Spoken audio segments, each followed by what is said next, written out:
Hi guys, welcome to our bright education YouTube channel. तो बच्चे देखिए, इससे पहले मैं क्लास 10 के जो भी चैप्टर था, क्लास 9 चैप्टर तक मैं पूरा करा चुका हूँ। चाहे वो नमक का दारगवा हो गया, पद हो गया, ठीक है, कीनों का खेल हो गया, दंतुरित मुस्कान हो गया। आप अगर वो वीडियो लेक्चर नहीं देखे हैं तो उसको जाके ज़रूर देखें। वो वीडियो लेक्चर मैं इसके डिस्क्रिप्शन के नीचे दे दूंगा लिंक, और नहीं तो आपको यहाँ पे एक बेल आइकन, यहाँ पे सॉरी आई बटन दिखेगा, आई बटन में क्लिक करके भी आप वो वीडियो लेक्चर देख सकते हैं, ठीक है। और एक बात है, 2020 सो वेरी वेरी इंपॉर्टेंट, 2020 में जो क्वेश्चन पेपर आया था उसका पूरा का पूरा सॉल्यूशन मैं दे चुका हूँ। वो बहुत इंपॉर्टेंट है, आपका जो आने वाला एग्ज़ाम है उसके लिए बहुत इंपॉर्टेंट है। आप अगर वो नहीं देखे हैं वीडियो तो वो देखकर वो क्वेश्चन आंसर जो दिया गया है बिल्कुल वो उठा लें और उसको पढ़ जाए। और 20 से भी ऐसा कभी सोचना नहीं है सर ये अगला बार आ चुका, इस बार नहीं आएगा, ऐसा कभी नहीं। जो बच्चे ये सोचते हैं वो सरासर गलतियाँ करते हैं, तो आपको वो गलतियाँ करना है नहीं।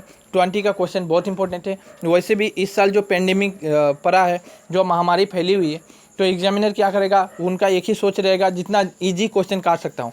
अब ये इजी क्वेश्चन काटा कहाँ से जाएगा? जो क्वेश्चन आ चुका है पहले वही क्वेश्चन को वो लोग रखने की कोशिश करेंगे, ताकि बच्चे, वो लोग भी जानेंगे कि बच्चे प्रीवियस ईयर क्वेश्चन तो सोल्यूशन करते ही करते हैं, हर एक बच्चा करता है। आप अगर नहीं करते हैं तो आप गलती कर रहे हैं। तो हर एक बच्चा ये करता है, जो आगे का क्वेश्चन आया हुआ है उसका सोल्यूशन वो करते हैं, तो वो लोग भी जानते हैं, इसलिए वो क्वेश्चन को देने की चांसेस बहुत ज़्यादा बढ़ जाती है। तो ये आपके ऊपर डिपेंड है, आप करते हैं कि नहीं करते हैं, लेकिन मेरा कहना है कि आप ज़रूर करें। इसके बाद आज हम लोग 10 चैप्टर स्टार्ट करेंगे, MIL हिंदी की अंबर भाग 2। ये जो MIL चल रही है ये है अंबर भाग 2, नया बुक आई थी, वो रिसेंटली 2020 में एग्ज़ाम हुआ। इसके बाद फिर से ये बुक का दूसरा साल चल रहा है। इससे पहले जो बुक था वो कृतिका था, ठीक है, वो उसमें भी बहुत सारा वो लेक्चर और अच्छा था, क्योंकि उसमें लोग जो है 100% आपको दे रहे थे कि हाँ यही आने वाला है। चलिए, ये भी जो बुक आया है इसमें भी बहुत अच्छे अच्छे कहानियाँ हैं। जिस तरह हो गया मुंशी प्रेमचंद द्वारा नमक का दारोगा, बहुत फेमस कहानी है, ठीक है, वो आपको पढ़ना ही पढ़ना है। उसके बाद किरणों का खेल, बहुत सुंदर कहानी कविताएँ हैं। उसके बाद दंतुरित मुस्कान हो गया, ठीक है। तो ऐसी ऐसी अच्छी अच्छी कविताएं हैं, राइटर भी, ठीक है। यहाँ पे देखते हैं शरद जोशी की बात, ये है इनके राइटर है। देखिए, ये चैप्टर हम लोग पढ़ेंगे अफसर। ये बच्चे अफसर है, आपने थंबनेल में देखा ही होगा अफसर। अफसर में होता क्या, अफसर से बहुत क्वेश्चन काटा गया था इस बार। 5 मार्क का एक क्वेश्चन आया हुआ था, 2 मार्क का एक क्वेश्चन और 3 मार्क का एक क्वेश्चन आया हुआ था। आप अगर नहीं देखे हैं तो पेपर को उठा के देख सकते हैं, ठीक है। मुझे इतना याद है, मैं जब पेपर को चेक किया था तो मुझे अभी भी क्वेश्चन याद है कि किस तरह की क्वेश्चन थी, ठीक है।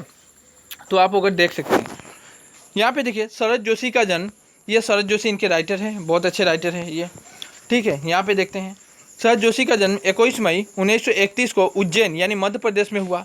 शरद जोशी, उनको मध्य प्रदेश में हुआ था। उनकी शिक्षा मध्य प्रदेश के कई शहरों में हुई थी। प्रारंभिक वर्षों में उन्होंने पत्रकार के रूप में कार्य किया। जब उनकी शिक्षा कंप्लीट हो गई, उन्होंने अपनी पढ़ाई को कंप्लीट कर लिया। जब पढ़ाई समाप्त हुआ तो वो सबसे पहले पत्रकार के रूप में काम किए। आप लोग जरूर तारक मेहता देखते हैं, वहाँ पे आप एक पत्रकार है पोपटलाल, तो वो देखते हैं कि नहीं देखते हैं? तो आपको वैसे ये भी पत्रकार के रूप में काम करते थे। उसके बाद जब पत्रकार के रूप में काम करते थे, इसके बाद पत्रकार से फिर ये आकाशवाणी में चलेंगे। आप लोग रेडियो वगैरह सुने हैं कि नहीं? पहले रेडियो के ज़माना था, हर एक लोग रेडियो सुनते थे, तो वो रेडियो में उनको आकाशवाणी है। अभी भी चलता है रेडियो, पहले से था, अभी भी चल रहा है, ठीक है। आपका अपना जो एंड्रॉयड यूज़ करता है वो रेडियो का ऐप्स मिलता है, डाउनलोड करके ज़रूर सुने। उसका जो खबर होता है ना, न्यूज़ होता है, वो नेशनल न्यूज़ है, वहाँ पे बहुत अच्छे न्यूज़ सुनाई जाती है। आपको शाम का 7 बजे हो गया, 9 बजे हो गया, 1 घंटा 2 घंटा बाद न्यूज़ होता है आकाशवाणी में। उसके बाद FM गोल्ड हो गया, विविध भारती हो गया, बहुत सारे अच्छे अच्छे चैनल हैं। मैं ये रेडियो को खुद ही चलाया था, मैं यूज़ किया था और अभी भी मुझे याद है। और मैं अपने मोबाइल में भी उस ऐप्स को रखता हूँ क्योंकि न्यूज़ सुनने के लिए, ठीक है। तो वो आकाशवाणी तथा अन्य सरकारी कार्यालय में नौकरी की, उन्होंने आकाशवाणी में भी कार्य किए। उसके बाद दूसरे सरकारी नौकरियां भी की। बाद में नौकरी छोड़कर स्वतंत्र लेखन करने लगे। हाँ, बाद में उनको पता नहीं ये अपने रास्ता को मोड़ ले रहे हैं। अच्छी बात है, जो होता है ईश्वर की कृपा से अच्छा ही होता है। वह पहले आकाशवाणी में काम किए, पत्रकार के रूप में काम किए, सरकारी नौकरियाँ की, सब कुछ छोड़ दिए।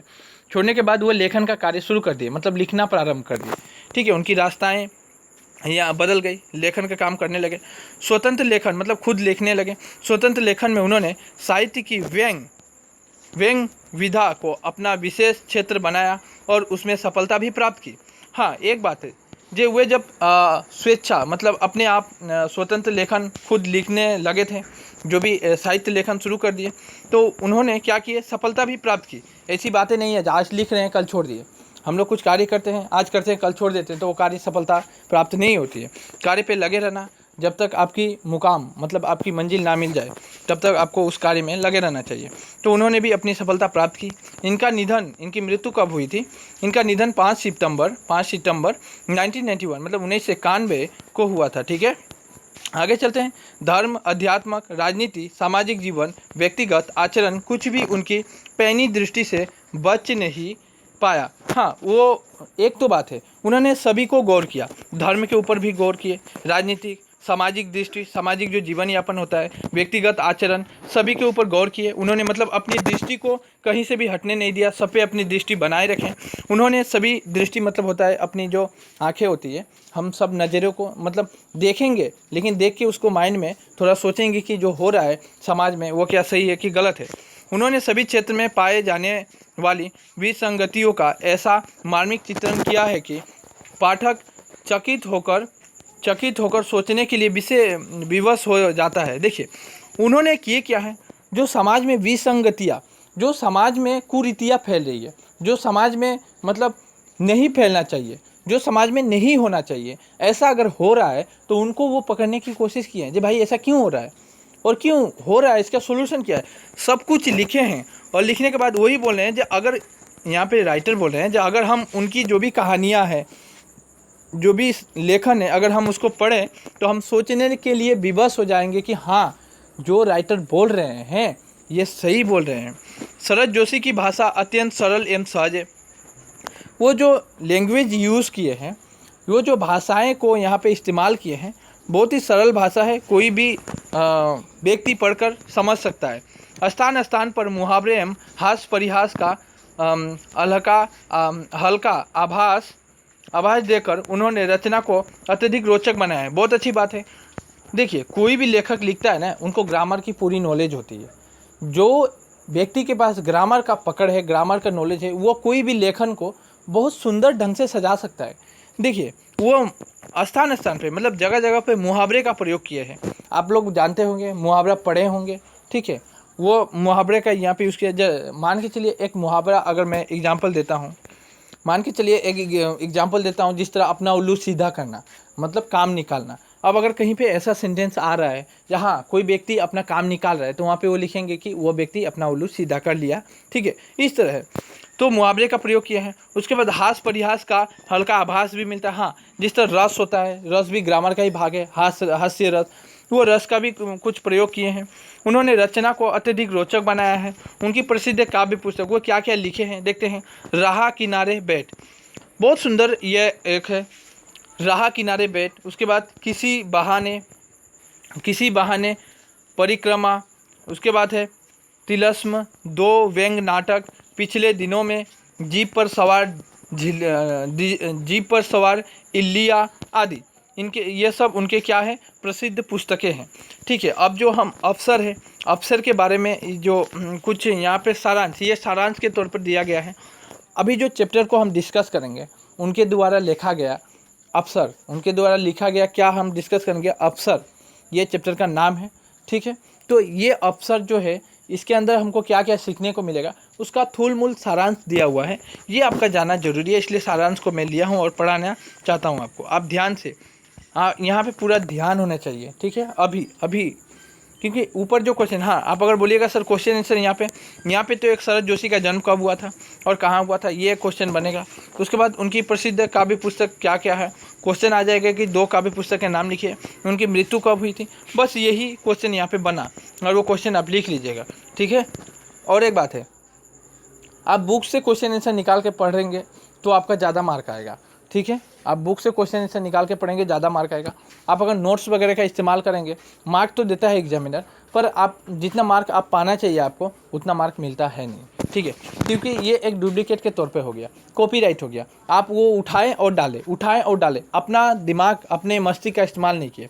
इसलिए लोगों को चाहिए कि वो अपने मस्तिष्क का इस्तेमाल करें, भरपूर इस्तेमाल करें। आप खुद सोच के उस आंसर को सोचिए कि क्या पूछ रहा है एग्जामिनर और कैसे आप उसका उत्तर दे सकते हैं, ठीक है। वही तो जांचता है ना, एग्जाम का मतलब क्या होता है, इम्तिहान का मतलब क्या होता है, आपका ब्रेन को देखना ना, आप कितना उसको, उस कॉन्सेप्ट को कितना ले सकें आप, ठीक है, अफसर के बारे में पढ़ते हैं। शरद जोशी की बहुचर्चित व्यंग्य रचनाओं में से एक है।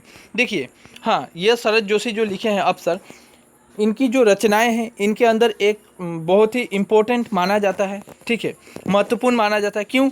इसमें लेखक ने अफसर यानी अधिकारी की मनोवृत्ति एवं कार्यशैली पर कटाक्ष किया है। कटाक्ष किया है मतलब प्रकाश किया है। कटाक्ष करना मतलब प्रकाश करना। मैं और सरल यूज़ करता हूँ आपको, प्रकाश करना।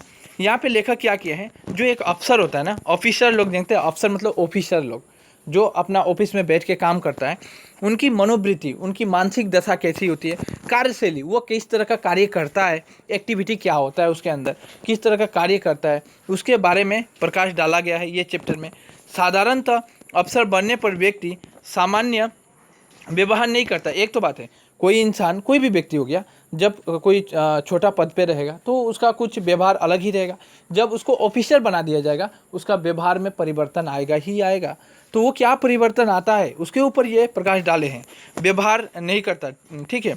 वास्तव में अफसर अपने आप में एक अनोखा एवं अद्भुत जीव होता है। यहाँ पे जीव बोला गया है मतलब एक इंसान होता है, ठीक है, मतलब एक अनोखा जीव होता है। अफसर को एक अलग ही रखा गया है। कवि यहाँ पे कवि रखते हैं, क्यों रखते हैं देखते हैं। वो आपकी अपने कर्मचारियों की गलतियों का स्पष्टीकरण मांगता है। हाँ, एक बात है, वो तो अपना गलती कभी देखता नहीं। ऑफिसर लोग कभी भी अपना गलती नहीं स्वीकार करता, जब भाई मुझसे ये गलती हो गई है, ठीक है। कोई भी, चाहे मिनिस्टर ही क्यों ना हो, चाहे वह ऑफिसर ही क्यों ना हो, चाहे वह कोई भी हो जाए, मैं नाम मेंशन करूँगा नहीं, मुझे सब नाम भी अभी दिमाग में है मेरा।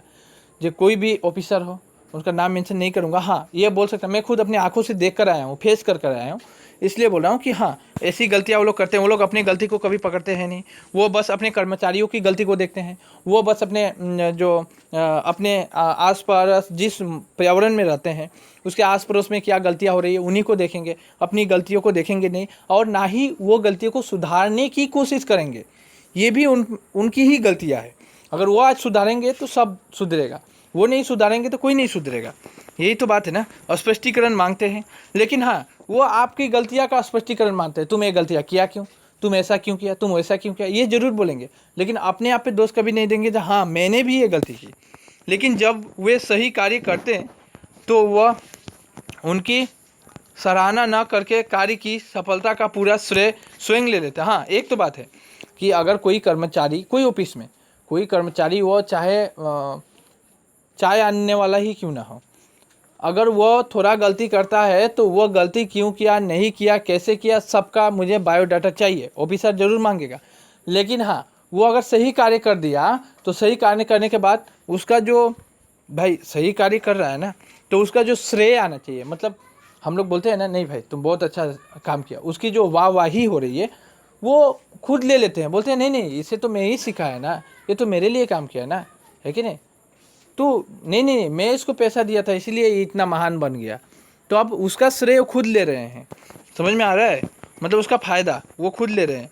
अफसर को खुश करने के लिए जब आप उसके साथ चांदनी रात में नौका विहार पर होते हैं, उस समय भी वे अपनी अफसरी कायम रखते हैं। हाँ, यहाँ पे बोला जा रहा है जब अफसर के साथ आप चाहे कहीं भी रहिए, वो जगह ही मेंशन, ये चांदनी रात, ये वो कुछ नहीं, कहीं भी रहिए, ये मेंशन जरूरी नहीं है, यही होना चाहिए। अफसर के साथ आप कहीं भी रहिए, वहाँ पर वह अपनी अफसरी कायम रखने के लिए आपसे किसी फाइल की चर्चा छोड़कर सारा मज़ा किरकिरा कर देता है। हाँ, एक तो बात है, जो वो वहाँ पे, देखिए आप कहीं पे गए हैं, घूमने के लिए गए हैं, मान के चलिए आपके साथ एक ऑफिसर भी गया है, तो वो आपको मतलब वहाँ पे चैन से रहने ही नहीं देगा। ये काम हुआ कि नहीं, वो काम हुआ कि नहीं, ये फाइल कहाँ रखा, इस तरह की बातें कर करके आपकी जो मज़ा है ना, आप जो मज़ा ले रहे हैं वहाँ पे, प्रकृति के आनंद ले रहे हैं, वो भी बर्बाद कर देगा। ठीक है। लेखक के अनुसार कुछ लोग जन्मजात अफसर होते हैं और रिटायर होने के बाद भी घर को दफ्तर की तरह चलाते हैं। ये बातें इंपॉर्टेंट है, ये एग्ज़ाम में आया हुआ था, डायरेक्टली क्वेश्चन पूछा था एग्जामिनर ने कि जो अफसर होता है वो कोई तो जन्मजात होता है, मतलब जो अफसरी रहता है उसका आदत बन जाता है। आदत कैसे बनता है? एक अफसर जब अपने ऑफिस में रहता है तो अपने कर्मचारियों को हमेशा डांटते रहता है, तो डांटते डांटते उसका हैबिट बन जाता है। वो घर में जाता है तो उसकी जो बच्चे होते हैं, उसकी जो पत्नी होती है, उसको भी डांटता है। मतलब सेम, उसकी आदत कभी बदलता है नहीं, वो जैसा ऑफिस में था वैसा घर में भी आके बोलता है। तो वही पे बोला जा रहा है जो वो जो घर में बोलते हैं, जो ऑफिस में बोलते हैं, दोनों में अंतर ही क्या है। मतलब अगर उसको रिटायर भी मिल गया है ना, वहाँ से नौकरी से मतलब ख़त्म हो गया, निकाला तो नहीं, उसकी नौकरी समाप्त हो चुकी है, इसके बाद भी उसके अंदर जो भाव था ना, बोलने की, इस तरह की डांटने की, बुलाने की, ये आदत बनी रहती है, ये जाती नहीं है। घर को भी दफ्तर की चलाते हैं। अफसर मरता नहीं, सिर्फ बदलता है। वह आत्मा की तरह एक शरीर से रिटायर होने के बाद नया शरीर धारण कर। हाँ देखिए, ये भी राइटर सही बोल रहे हैं, जो अफसर है ना वह मरता नहीं है, वो बदलता है। देखिए आप कैसे बोलिएगा, एक चेयर पे अगर कोई भी पोस्ट है, अगर डीएम का ही पोस्ट क्यों ना हो, अगर उस पर पहला डीएम आया, उसके बाद उसको हटाने के बाद फिर दूसरा डीएम आया, मतलब जो ऑफिसर का जो पोस्ट है यानी पद जो है, वो पहला जो व्यक्ति आया जो अपने पद को संभाला, इसके बाद जब उसको रिटायरमेंट मिला, उस जो पद है उसको भर्ती करने के लिए फिर दूसरा व्यक्ति आ गया। यानी जो अफसर का जो पद है वो कभी मरता नहीं है, ठीक है, वो आते रहता है, बदलते रहता है। अफसर अपनी कार्यकुशलता या ईमानदारी पर नहीं, चमचों और चापलूसियों पर अधिक भरोसा करता है। हाँ एक तो बात है, जो अफसर क्या करता है, कार्य पे नहीं ध्यान देता है, वो अपने चमचों पर भरोसा करता है, और चापलूसी जो करता है, जो हाँ अगर अफसर खराब भी है, कोई उसका चापलूसी करता है, नहीं सर आप ठीक है, आप अच्छे काम कर रहे हैं, तो उसका वाह ही करेगा, नहीं ठीक है तुम ठीक है, उसका कार्य पे ध्यान दिया नहीं जाएगा, ठीक है, कार्य को देखा ही नहीं जाएगा, चाहे वो कितना भी गलती क्यों ना करे। नए अफसर के आने पर चमचे उसका गुणगान और पुराने की आलोचना शुरू कर देते हैं। हाँ एक तो बात है, देखिए होता क्या है, यहाँ पे एक बातें फिर से समझनी है, मैं आपको समझा रहा हूँ ये लाइन का। मान के चलिए कोई ऑफिस में एक अफसर है, वो अफसर बहुत करप्शन था या करप्शन किया, बहुत गलतियाँ की, ठीक है, लेकिन वहाँ पे जो वर्कर थे, उनके नीचे जो काम करते थे, जो चाय वगैरह लाता था, वो भी बोलेगा नहीं सर आप ठीक है, क्योंकि भाई वो ऑफिसर है ना, तो उनको क्यों, उसका गलतियाँ तो उसको दिखाई देगा ही नहीं, एक नंबर बात। दूसरी नंबर बात हो जाती है कि हाँ जब वो चला गया, वो किंतु बहुत ख़राब था, वो ऑफिसर जो था उस पद में किंतु ख़राब था, फिर भी वहाँ के कर्मचारी उसको अच्छा पाते थे और अच्छा बोलते थे। अच्छा पाते थे ये नहीं, अच्छा बोलते थे, बस आपको ये याद रखना है, अच्छा बोलते थे क्योंकि उनका सामने तो अच्छा बोलना ही पड़ेगा, नहीं तो फिर वो कर्मचारी को रिटायर बोलेगा भाई तुम जाओ, इस्तीफा दे देते हैं, तेरा जैसा कर्मचारी चाहिए ही नहीं मुझे, क्योंकि तुम मुझे तो मानता ही नहीं है, तुम मुझे गलत समझता है, मुझे करप्शन समझता है। लेकिन भाई हम करप्शन भी कर रहे हैं ना, तो मुझे अच्छा कहो तब ठीक है, उनका कहना, मतलब ऑफिसर का कहना है। तो चलिए, अगर एक ऑफिसर चला जाता है, फिर दूसरा ऑफिसर आता है ना, तो अब दूसरा ऑफिसर को वो लोग सुनाएंगे, सर जानते हैं जो पहला वाला ऑफिसर था ना बहुत शैतान था, इतना लूटता था, इतना लेता था, ऐसा बोलेगा कर्मचारी का आदत भी खराब है। अब जो पहला वाला गया कि नहीं, उसका बदनामी शुरू, नया वाला आया कि नहीं, उसका वाहवाही शुरू। तो ये आदत सी बनी रहती है ऑफिस में, हर एक ऑफिस में देखने को मिलता है। आलोचना शुरू कर देते हैं। लेखक अफसर से दोस्ती करना या साथ चलने से मना करता है। हाँ लेखक यहाँ पे एक हमको संकेत देते हैं कि आपको ना ऑफिसर से दोस्ती करना है, ना उसके साथ रहना है। यदि अफसर इस किनारे से जा रहा है तो आप उस किनारे से जाइए। हाँ लेखक उनसे तो डिस्टेंस भी मेंटेन करने बोल रहे हैं कि लेखक यदि एक राइट साइड से जा रहा है तो आप लेफ्ट साइड से जाइए, उसका नज़रों से भी मत गुजरिए, बोला जा रहा है। लेखक आपको ये आदेश दे रहे हैं, ठीक है, राजेश जोशी। इसी में आपकी भलाई है। इस प्रकार अफसर पाठ की प्रत्येक पंक्ति चुटीला मतलब चुटकीला जो बोला जाता है, हैं यहाँ पे चुटकीला होना चाहिए, व्यंग से भरपूर है। अर्थ एवं भावों के अनुरूप शब्द का चयन तथा भाषा शैली के कारण पाठ की रोचकता और बढ़ गई है। यहाँ पे बहुत अच्छी सरल भाव और भाषाएं, मुहावरे इस्तेमाल करके लिखा गया है। आप जब पढ़ेंगे, बहुत इंटरेस्टिंग चैप्टर है, एक ऑफिसर की पूरी कहानी लिखी गई है, तो हम भी पढ़ेंगे, हम भी चाहते हैं कि ऑफिसर की कहानी पढ़ें, हम लोग भी जानें ऑफिसर कैसा व्यवहार करते हैं। तो ठीक है, बाय द वे अभी आप, हाँ बाय द वे अगर कोई हमारी चैनल को सब्सक्राइब नहीं किया है तो आप सब्सक्राइब ज़रूर कर लें, ठीक है, और बेल आइकन दबाना ना भूलें। देखिए एक बात है, मैं जो ये चैप्टर समझाया, एक्सप्लेन किया, ये पार्ट 1 वीडियो बनेगा, इसके बाद पार्ट 2 पार्ट 3 मेरे पास सभी इस तरह का PDF है।